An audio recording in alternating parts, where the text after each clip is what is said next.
قسم میخورم تا روزی که صدای خندشو از توی حیاط نشنیده بودم هیچ وقت حتی فکرشو نمی کردم زنم به هم خیانت کرده باشه.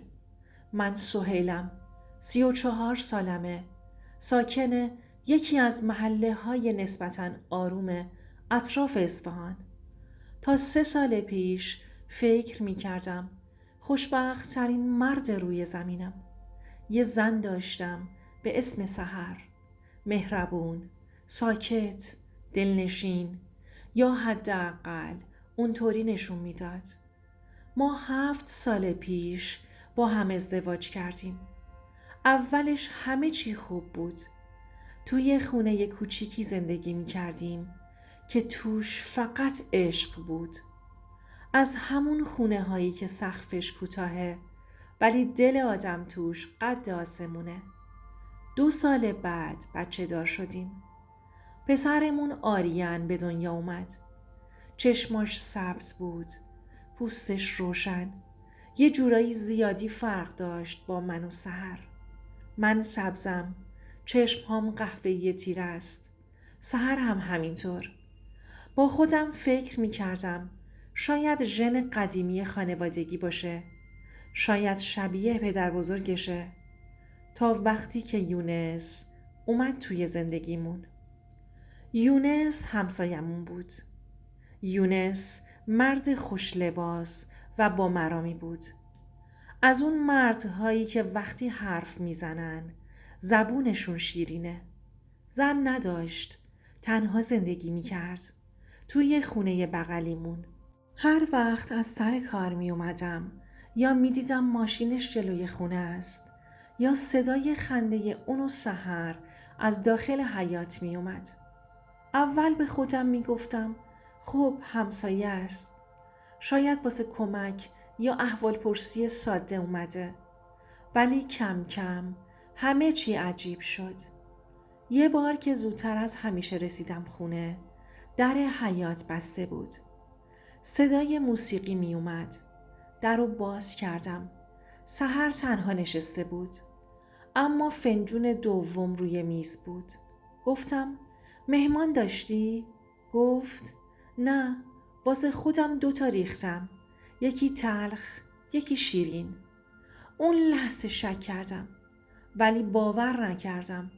چون وقتی آدم یکی رو دوست داره خودش رو گول میزنه.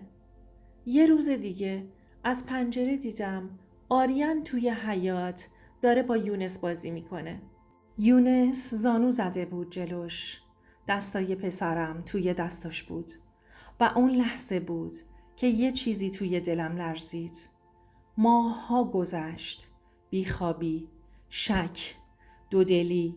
سحر میگفت همه چی طبیعیه. ولی رفتاراش فرق کرده بود.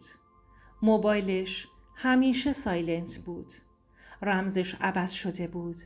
بیرون رفتنای بی دلیل. دیگه نتونستم تحمل کنم.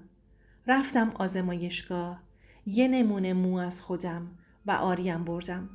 3 روز بعد نتیجه اومد. قلبم ایست کرد. جواب روشن بود. هیچ رابطه خونی بین من و آریان وجود نداشت. تا چند دقیقه نفهمیدم کجام. خیره به صفحه گوشیم مونده بودم و فقط یه جمله توی ذهنم میچرخید.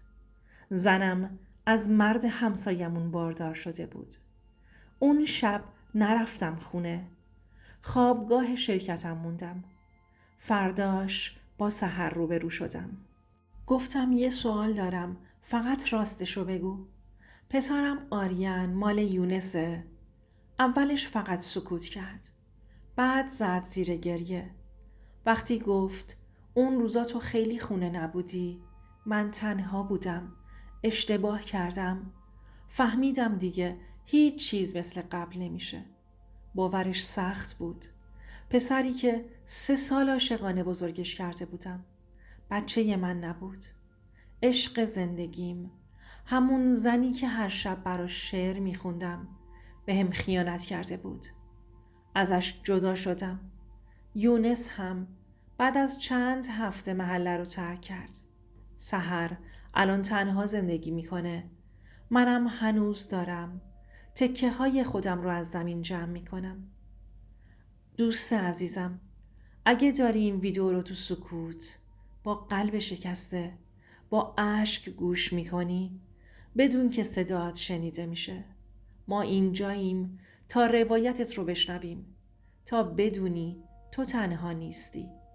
حتی اگه یه بار توی تاریکی شب بی صدا گریه کردی، این کانال برای توه.